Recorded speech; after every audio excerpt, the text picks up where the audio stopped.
Holy shit. He said what? Tina Knowles, known as the matriarch, the not altogether sweet mother of Beyonce Knowles, has just managed to roast the fake Duchess on her own show. I loved it. Oh, pull it up, Jamie. And then everything sells out in 45 minutes. With yes, amazing, great news. But then what do you do then? I'm opening this cylinder now. If you're watching, what a ta-da! It tastes of entitlement, greed, avarice and deception. It's the biggest piece of dog About last night, ... Thank you, Beyonce and team, for an amazing concert and a very fun date night. All love. Girl, she didn't invite you to the concert. Oh my God, that hat. Oh God, he's so hot. Look at him. Isn't Prince Harry? She bagged a fox. From the outside, Meghan Markle's journey looked like a modern fairy tale. A self-made American actress breaking into the most secretive royal family on earth. She wasn't born into it, didn't marry for a title, at least not in the traditional sense. It was planned from the beginning. She denied being interested in the royal family, which she totally was. I know someone who knows the ex-husband who said she had a vision board with Prince Harry on it. Never once played a victim, but she is going to cry and you will like her and you will see her as a victim, no matter how many dollars it takes. If it takes $88 million for you to believe that she is victimized by being a princess, by golly, by the end of it. Instead, she brought a story the public was hungry for. Independence, ambition, and a fresh kind of royalty. But the fairy tale shimmer didn't last. Once the wedding dress was off and the cameras stopped flashing, things shifted fast. The British press turned ruthless. Every gesture was dissected, every headline sharper than the last. At first, the negativity felt like racism, misogyny, or just resistance to change. Prove that you're enough. You have to prove that you're pretty enough. You have to prove that you're smart enough. You prove that you're a good wife or a good friend. Or Meghan Markle sitting here talking about, like, yeah, I gotta prove that I'm pretty. And while she's a pretty woman sitting across from a bratwurst? Yes. We want our privacy and safety, but we'll go be at Beyonce concerts and do whatever we want. Oh, look at him. It's my fox. Oh, yuck. Yuck, yuck, yuck.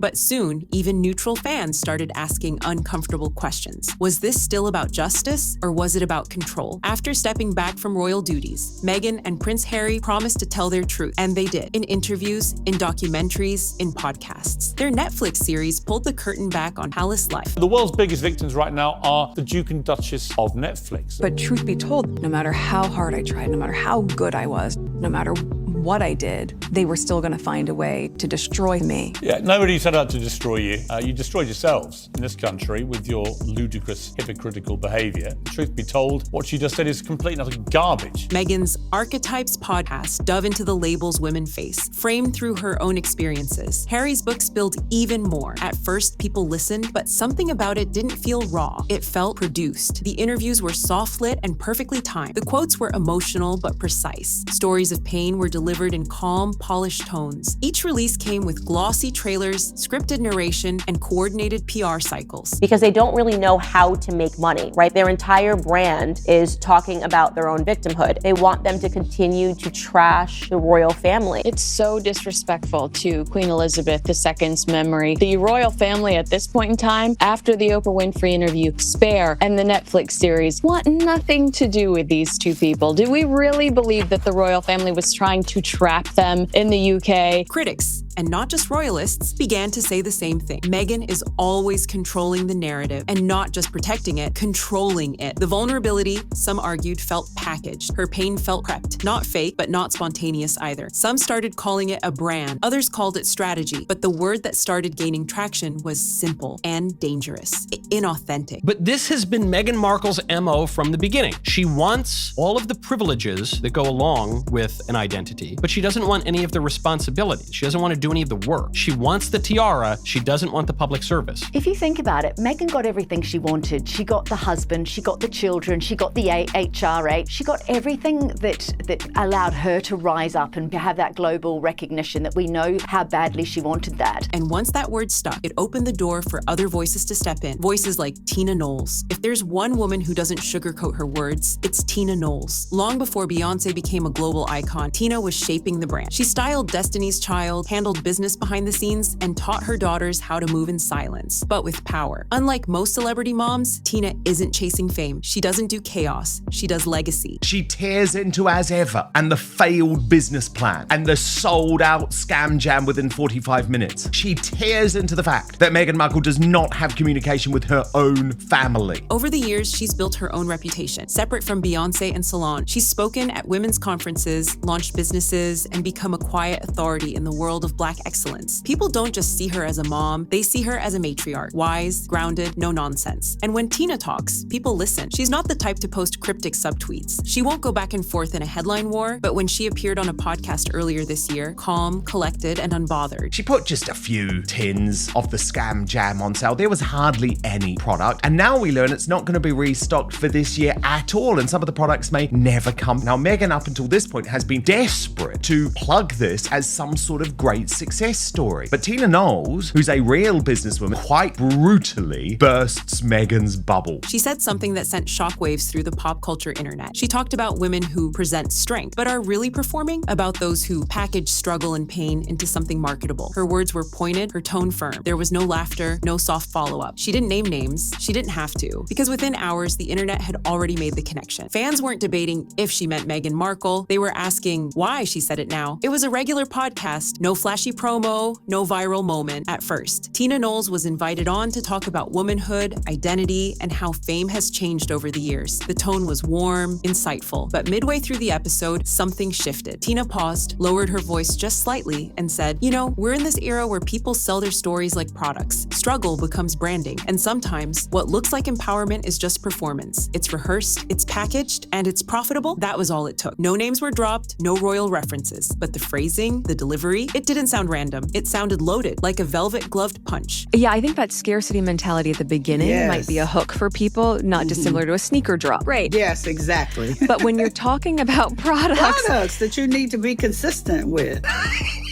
Edible flowers. This is spectacular. Be prepared to take a big intake of breath.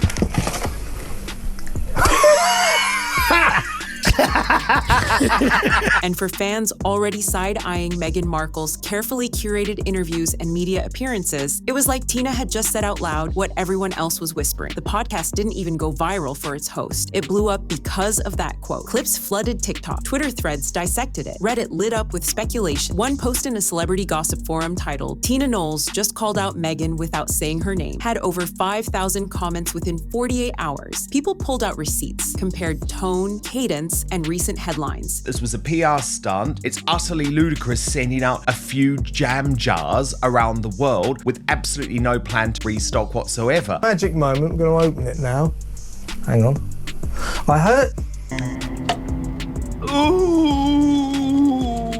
Just days earlier, Meghan had been photographed leaving a women's empowerment conference where she spoke about owning her trauma and taking back the narrative. She wore all white, looked serene, and left in a chauffeured SUV. Was it beautiful? Sure, but was it relatable? Not to everyone. And Tina's words, whether intentional or not, hit that nerve. She had called out the growing culture of manufactured vulnerability, and Meghan's brand was suddenly Exhibit A. Tina Knowles didn't just speak, she struck a nerve. But why did a few vague words cause such an uproar? Why did people instantly connect the dots to Meghan Markle? Because the contrast between the two women, between two very different kinds of power, is impossible to ignore. Tina Knowles effectively saying, your strategy is whack, you've got no product, you were not ready. You got married, found yourself a prince, and pimped your way into Hollywood, which is where you always wanted to be. Her mother, who is partially Black, but Meghan Markle didn't have any of her Black family members at her wedding. This is a woman that was escaping her Blackness throughout her entire life until she realized that it could be used to her advantage. On one side, you have Beyonce's family, strategic, silent, fiercely private. They don't speak unless it's in lyrics or legacy. Beyonce has faced everything from infidelity rumors to industry backlash, yet she rarely addresses controversy directly. She lets her art speak, she lets the silence burn. And on the other side, you have Meghan Markle. Meghan's brand is vulnerability. She sits down, she explains, she unpacks. Whether it's the Oprah interview, the Spotify podcast, or the Netflix docuseries, she leads with pain, she narrates every wound, every misunderstanding, every misstep the media accused her of. It's not wrong. It's just very different. And Tina Knowles, whether she meant to or not, seemed to draw a line between those two worlds. One represents quiet grace, the other curated chaos. One builds mystery, the other momentum. One lets the work speak, the other speaks for the work. People want to listen to something that sounds real. They don't want to be lectured about feminism. They don't want to be lectured about what they're doing wrong. They don't want to be told the patriarchy is all around them. Every little thing that ever happened to you makes you a special victim, and no matter how horrendous you act, once you receive that status of victimhood, everyone must understand. Racism in the royal family, for sure. Meghan just wanting her privacy, but not being able to find it with Netflix cameras in her face, which is weird. That's why the internet exploded. Tina didn't just critique Meghan's image, she challenged her entire approach to empowerment. Even the phrase rehearsed trauma hit people hard because it summed up what many critics had already been saying, that Meghan's stories feel too polished to be real, too perfectly timed, too well lit, too branded. The Meghan fans called it a cheap shot. The critics called it overdue. And somewhere in between, people started rethinking everything they thought they knew. It didn't take long for the internet to explode. Just hours after the episode dropped, clips started circulating on social media with captions like Tina dragged Meghan on her own show and Beyonce's mom didn't come to play. The most replayed moment, that subtle line Tina delivered about public figures demanding sympathy instead of earning respect, and the way Meghan's smile froze right after. Comment sections lit up. Some praised Tina for keeping it real, calling it the classiest mic drop in podcast history. Others felt it was a cheap shot, suggesting Tina used the platform to take an unnecessary jab. But regardless of which side people took, one thing was clear: the podcast was no longer just another celebrity sit-down. It had become a full-blown spectacle. Who just went off on these, what did she call them? Queen's husband was dying, and she went on Oprah and suggested one or both of them are raging racists. She couldn't have cared less. She doesn't care about anyone other than herself, and I include Harry in that. She cares about her image. That's why she's there. TikTok creators were breaking it down frame by frame. Reaction videos flooded YouTube with thumbnails showing Meghan's awkward expressions and titles like, "She didn't see that coming." And strangely enough, Meghan herself stayed completely silent. No retweets, no Instagram story, not even a quote from her reps. That silence, it only made people talk more. What most people didn't know or didn't remember is that this wasn't Tina Knowles' first time hinting at where she stands on the royal drama. Way back in the middle of the media storm following Meghan and Harry's infamous Oprah interview, Tina made a quiet but telling post on Instagram. It was a photo of Queen Elizabeth, paired with the caption, "Grace, dignity, and decades of true leadership." At the time, it barely registered, but now fans were digging it back up, seeing it in a whole new light. Was it admiration, or was it shade aimed at Meghan's whirlwind exit from royal life? Then there was the time Tina praised Kate Middleton in an interview, calling her elegant and poised under pressure. Again, no mention of Meghan, but the contrast was hard to ignore. Like, Meghan, you have a